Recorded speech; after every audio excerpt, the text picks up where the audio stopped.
Hey everybody, welcome back to the channel. Today we're going to be talking about the events that happened on October 7 and how they overflowed into today, October 8th, in terms of the protests that have been happening across the country, stuff that's been happening in Parliament. As you may or may not have heard, today in the House of Commons, Pierre got banned from asking any questions because of his actions on Monday's question period. Now, as we know, Monday was the anniversary of the attack from Hamas on Israel, killing over 1,000 Jews. And during question period, Pierre kept calling out Minister of Foreign Affairs, Minister Jolie, in regards to her never condemning certain things that have been said for the past year on the streets of Canada, like anti-Semitic chants, attacks on synagogues, all that kind of stuff. And there was a bit of a back and forth, and she even told him that he needed to apologize. I gave the Foreign Affairs Minister two opportunities to condemn the increasingly common and terrifying anti-Semitic chants we hear in the streets. Israel will soon be gone. There is only one solution: intifada, revolution. Twice she refused to condemn those remarks. She continues to pander to Hamas supporters in the Liberal Party as part of her leadership campaign rather than doing her job. So I'll give her another chance. Will she publicly support Israel's right to retaliate against the tyrants of Tehran and the terrorists in Hezbollah and Hamas to protect itself? Yes or no? Yeah. Mr. Speaker, if there's a day where we don't do politics about people's lives being taken or people being killed, it's today. We are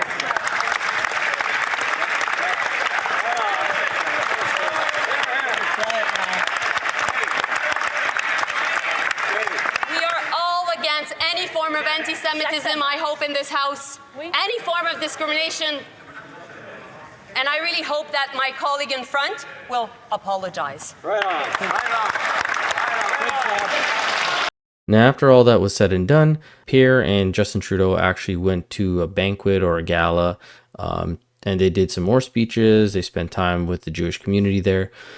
However, today, Pierre went and addressed the media again and called her out for a second time, especially after the events that happened yesterday night in Vancouver, where at a rally there was individuals, of course, masked as they always are, calling for the death to Canada, to Canadians, burning the Canadian flag, saying that they represented or were part of Hezbollah and Hamas. And the most disgusting part was there was police at this rally, and they literally did nothing to stop it or intervene. Israel, burn, burn! The rally was organized in part by a group known as Samadoun, which claims to be a grassroots movement advocating for Palestinian freedom. Death to Canada! Death to the United States! And death to Israel! The Vancouver Police Department now investigating to see if actions of protesters were criminal. Now, as I mentioned, Pierre did address the media today. He again brought this up about how he kept questioning Minister Jolie. She did nothing about it. She then came on and kind of retaliated against him afterwards with Karina Gould there. And the actions of this government, the refusal to condemn these remarks. Just yesterday, the Minister of Foreign Affairs did something unbelievable on the floor of the House of Commons. I read the genocidal comments that have been made by these radical mobs, and I said, would you just condemn it? From the river to the sea, she wouldn't condemn that. Israel will soon be gone. She wouldn't condemn that. There's only one solution: intifada, revolution. She wouldn't condemn that. She wouldn't even affirm Israel's right to retaliate against other countries attacking it. She should apologize. A foreign affairs minister in Canada should find it very easy to condemn those kinds of remarks, but she didn't, because she's pandering politically, which is what Justin Trudeau has been doing for the last 9 years. So first and foremost, of course, I would like to reiterate how much I personally and this government is against any form of anti-Semitism. And we know that there's been a rise of anti-Semitism across this country. It has worsened since October 7th. We've heard from the Jewish community from coast to coast to coast how much this was a problem. And we need to continue to fight every day, working with mayors across the country, working with premiers. And of course, we have, as a government, to do a better job. And we all have to do a better job, everyone in the House of Commons. And so we'll continue to denounce any form of anti-Semitism that is happening on our streets, in our schools, against hospitals, synagogues, etc. Now, when it comes to the leader of the opposition, Pierre Poilievre himself, let me be clear. What we saw yesterday was the height of our hypocrisy. Clearly, Poilievre is doing one thing and saying one thing, and he's doing another. I'll give you 3 examples.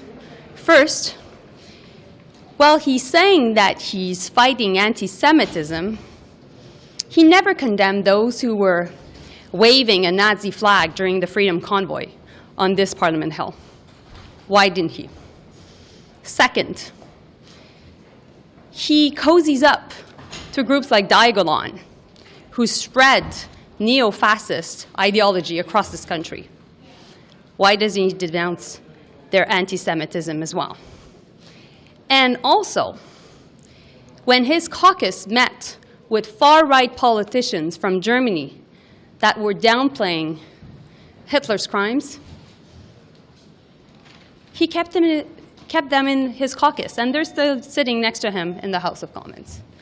So clearly, what we're seeing is that Pierre Poilievre is about double standards, and he's about himself, his own political gain, and ultimately, he's unfit to govern this country. I just want to reiterate a couple of things that Minister Joly said. It is unacceptable and it is wrong to see anti-Semitic protests in our streets. And it is wrong to denounce Canada and to say the things that we heard over the past 24 hours in our country. But when it comes to Mr. Poilievre, he is lying to Canadians when he is talking about what is happening in the chamber. He is pretending that what is going on in there is something completely different than what it is, which is a conservative filibuster of conservative obstruction. The Speaker of the House was extremely clear when he ruled on the conservative question of privilege. He said that because of the extraordinary circumstances, this should go to committee for further study. There is only one political party that is holding things up in the House of Commons right now, and that is the Conservative Party of Canada, because they are afraid that if this study goes to committee, what they will hear from experts is that this is an egregious abuse of power. Now, what's interesting is she wants to continuously talk about Diagolon and the Nazi flags, which, yeah, there was actually, I think, 1 or 2 Nazi flags at the trucker convoy, but you quickly saw that gone after a while. I think somebody brought it in, was trying to cause some shit. The truckers and the other people at the event got rid of that. But this is a government who actually had a Nazi come into the House of Commons, got a standing ovation, cheering while Zelensky was here. And these kind of comments are rich coming from somebody like Karina Gould, because she actually took a photo with that gentleman, Yaref Hunka, I think his name was, and even posted it on her Instagram. Now, they tried to claim that they didn't know that this was that it was Rhoda here, the old Speaker of the House, who invited him on his own accord and got this guy fired. However, as we know, months later, after he was fired, they found out that it was actually the Prime Minister's office that sent out the invitations, and they tried to say, oh, well, they just sent out so many, Trudeau never knew about it, but they should have done a vetting process, as I've covered before, because on that day, they had Zelensky there. And if you're talking about security and you don't know who all these people are that you invited, then you're doing a pretty poor job at trying to keep individuals safe. Now, because Pierre decided not to apologize, today the Speaker announced that he was banning Pierre from question period. He could still be there, he just was not allowed to talk, so obviously Pierre wasn't there at all. The Conservatives, unfortunately, kind of made a spectacle of this, like, freaking out, saying, "Oh my God, Pierre just got banned from the House, and this is unprecedented, yada yada yada." And though I do agree with them that this the Speaker of the House kind of has rules for some and not rules for all, which is the annoying part of him. The fact of the matter is, he only really got banned for the one day, where there's actually another incident where somebody got banned back in May. And because he still has yet to apologize or retract his comment, he's been banned for 6 months. And today the speaker actually let him back in. He said that he's going to be removing that. But it was a confirmation today as Charlie Angus was interviewed and asked about this. And he mentioned, yeah, Pierre got banned for a day. And this other, I think he's a Liberal, got banned for 6 months. Yet now he'll be allowed to come back. Poilievre not being able to speak today. What are your thoughts on that? Well, I'm amazed that someone who throws such a cheap and vicious slur gets a day in the doghouse and then comes back and then throws vicious slurs the next day. This man wants to be Prime Minister of the country. He's expected to set a standard, and he just refuses all the time. Well, we saw two speakers' rulings today. We saw the Pierre Poilievre one, but we also saw the Yvonne Baker one. Do you think it's fair, the treatment of both of them? One wasn't allowed to speak for like 6 months, the other is just for one day. Do you think that's a fair thing? No, absolutely. The situation in the House is very confusing and difficult because we do see two sets of standards. Do you think this is setting a dangerous precedent? Because it seems that they're using this ruling with Poilievre as a way to bring Baker back without having him need to apologize or retract. Do you think this will now just allow people to say whatever they want and just they get a day off and come back? Or how do you see this being? Well, I'm concerned that when the would-be Prime Minister makes such a vicious slur and refuses to retract, sets a really dangerous precedent. Now, Fergus wasn't the chair at the time that banned that individual, Mr. Baker, but we've seen Fergus not implement these rules for the Liberals, like when Trudeau called all of the Conservative caucus homophobic. He's called them spineless. He's called them white supremacists. He's insinuated a lot, just like Pierre did the other day, insinuating that the Liberals were kind of Hamas apologists in a way. But today in the House of Commons, Minister Virani actually did something which, in my opinion, is commendable. He actually came out, condemned whatever happened in Vancouver. But the way he did it was strange because the question posed to the government by Melissa Lantsman was about the STDC fund and this whole scandal. But this is kind of how it played out. The Honourable Minister of Justice and Attorney General. Mr. Speaker, I want to start by noting the events in Vancouver yesterday at a protest. We unequivocally condemn those events and those actions. It is absolutely unacceptable to burn the Canadian flag and to chant "Death to Canada." It is also unacceptable to deny and celebrate the events of October 7th and to champion the acts of a terrorist group. Thank you, Mr. Speaker.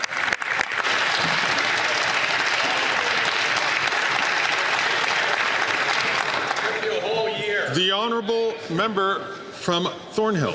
Glad that they found the courage to condemn something in this House, but whatever is in those documents, back to the matter at hand that I asked about, must be really bad if they're willing to hide the corruption. Months ago, the Auditor General found that the Liberal appointees gave nearly $400 million tax dollars to their own companies, 186 conflict of interest. I'll ask again for the 7th day in a row, will the NDP Liberals end the cover-up, give proof to the police so we can get accountability for the corruption and get Parliament back to work? The Honourable Leader of the Government in the House of Commons. Mr. Speaker, I think it's important I read your ruling into the record because the Conservatives didn't hear it the first time. The Chair, that's you, Mr. Speaker, is of the view that it would be valuable to afford an opportunity for the concerns expressed by the RCMP as well as by the Auditor General to be addressed fully, and I would hope for a mutually satisfactory solution to be arrived at. I believe the best way for this to be achieved would be to follow the usual course for a prima facie question of privilege, that is a referral to the Standing Committee on Procedure and House Affairs. We're ready to send this matter to committee. When will the Conservatives do that? Going to ask all members, please, not to take the floor unless they've been recognized by the chair.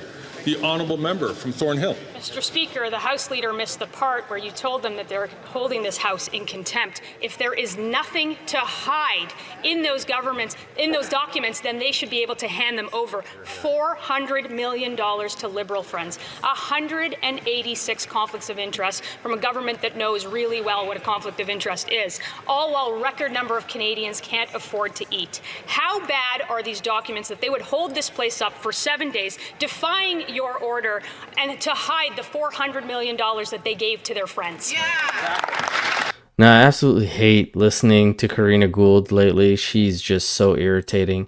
But the Liberals and the Conservatives are doing the same thing that they were doing with the PBO, the Parliamentary Budget Officer, where they're picking and choosing what information they want to use, where Conservatives say 8 out of 10 people are worse off, and the Liberals say 8 out of 10 people are better off. That's what they're basically doing with the ruling from the Speaker of the House. And if you go to the government's website, ourcommons.com or .ca, go to the Speaker and go to his rulings, you can scroll down to 2024 and see right here the question of privilege concerning the failure to produce documents pertaining to Sustainable Development Technology Canada, SDTC. Now, in his ruling, he stated, I would remind members that if there are concerns about procedural admissibility to any motion, which is what Andrew Scheer put forward, they should be raised with the chair before the motion is debated or at the latest before the House is called upon to vote in the matter. And they did vote on it, and all three oppositions voted to go forward with getting these documents. It would be difficult, perhaps even inappropriate, now for the chair to retroactively comment on this admissibility. This is where the Conservatives pick and choose what they want to look at. As it stands, the motion was adopted, which is true. They all voted on it. The House has clearly ordered the production of certain documents, and that order has clearly not been fully complied with. The chair cannot come to any conclusion but to find the prima facie question of privilege has been established. However, before inviting the House Leader, Andrew Scheer, to proceed with the moving of a motion, I would like to make a few comments on the type of motion the chair would consider to be appropriate in the circumstances. So even though it was voted upon, Fergus still decided to implement his own take on this, which is where the Liberals are kind of cherry picking. Because when we scroll down, he says, in the case before us, the government, the RCMP, and even the Auditor General and Office of Parliament have expressed concerns about providing the documents in question to the RCMP. While it is ultimately for the House to decide how it wishes to proceed in the face of such objections, which again, majority of the House voted that this is what they wanted to do, I believe that the best way for this to be achieved would be to follow the usual course of a prima facie question of privilege, that is, a referral to the Standing Committee of Procedure and House Affairs. Now, this is what the Liberals keep harping on, and the other portion of what I said in the beginning is what the Conservatives keep harping on. Both sides are technically right. Fergus did find that the government violated the order from the House. Yet Fergus also did suggest that they send it to a committee to investigate.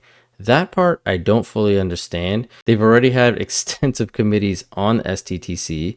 The Auditor General has found that there's been over 186 conflict of interests at only half the sampling of transactions, totaling close to $400 million of taxpayer money. And so to send it now back into some sort of committee to do some investigating just seems like a huge waste of time. And if the Liberals are as squeaky clean as they want to pretend to be, then they shouldn't have a problem submitting the documents, like Melissa Landsman said. And with all that being said, Parliament currently is still quote-unquote paralyzed, as they were saying, for the past week now, coming up on 8 days. And because the Conservatives don't want to put this to a committee and the Liberals don't want to release these documents unredacted, we're kind of having a standstill. Each person is blaming each other for nothing happening in the House. And this is definitely not what we want to see our government doing. They're basically playing games with each other and then trying to blame each other, have Canadians turn on all of them, which, yes, that's politics, but this is just theater. This is just bullshit, to be honest. In my honest opinion, the Liberals know that if they give up these documents, they're going to be criminalized. Somebody's going to get some criminal charges. And so they're going to try to delay that as much as possible. But to delay the inevitable, I don't quite understand what the purpose of that is. Because my best guess is that they continuously try to throw this at the Conservatives, saying it's them that's holding up the government. And maybe people start turning on the Conservatives and they start losing support. That's my best guess.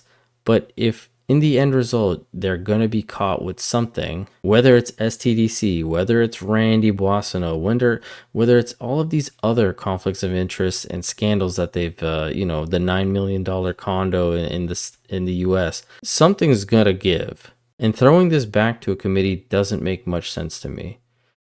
But again, this is always just my opinion. I do love to hear from you guys, so please let me know what you think about all this in the comment section below. And as always, I will catch you guys on the next one. Thanks so much.